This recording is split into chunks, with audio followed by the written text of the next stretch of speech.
Okay, here's some questions for you. 1 minute answers on these. All right. How do we try to prevent World Economic Forum 2030 agenda? It feels unstoppable. What do we do? In a sense, it is unstoppable. I mean, the Antichrist kingdom is also unstoppable. But, I mean, aren't we to be, as Brandon has said, I think 3 times, be salt and light and delay the decay anyway? I mean, I think that's our assignment. Somehow, yeah. We just keep pressing on with the gospel, too.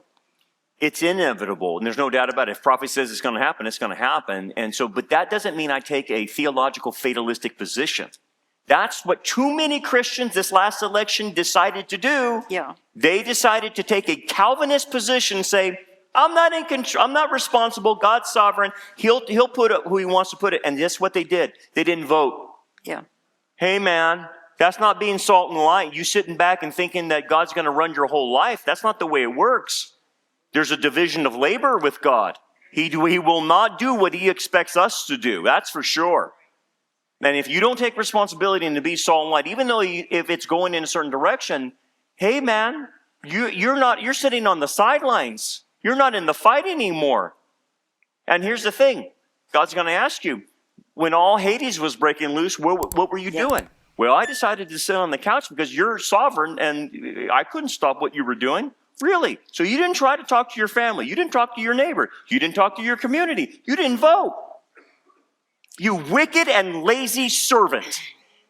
That's what you're going to hear. I don't want to be that guy. So even though you know things will happen, that doesn't relieve us of our responsibility. Amen. I have a question for Brandon, please. Do you think, have Californians awakened at all because of this catastrophe? And truly, it is a catastrophe. Have they had their eyes open? Have they had, have they have a new perspective at this point? And I don't say that, facetiously. I really want to understand this. I think some will wake up. But the problem is 2 things. Affluence and worldview is the problem. Now, what does affluence do? Some of those areas are the most affluent areas in California. Those people, some of them in Malibu, they have the money to rebuild, and they're going to just continue on. They've had their houses already burned down, and they've done it before.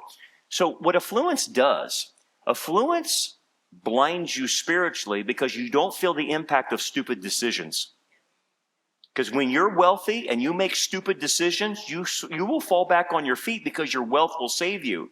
And that's why Jesus said it's harder for a rich man to go into the kingdom of heaven than a camel to go through the eye of the needle. So what you have in Southern California is affluence, big time. That blinds people. The second thing is worldview.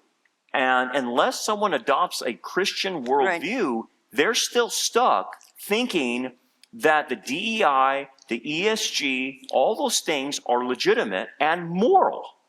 And so at the end of the day, what does it take to wake someone up? Well, think about this. Israel goes through the Red Sea. They see the Red Sea part. They see Pharaoh drowned in the Red Sea by God closing the Red Sea. And they see manna come from heaven and amazing miracles. And how did they respond to the most amazing, positive things they could ever witness in their lifetime? What did they say? I want to go back to Egypt. Yeah. And that wasn't negative, that was positive stuff. I don't have a lot of confidence in Californians because they're too brainwashed. And they will go back and say, when can we go back to Egypt and have the leeks and onions? I'm sorry, but I live in California. I'm not very optimistic about them.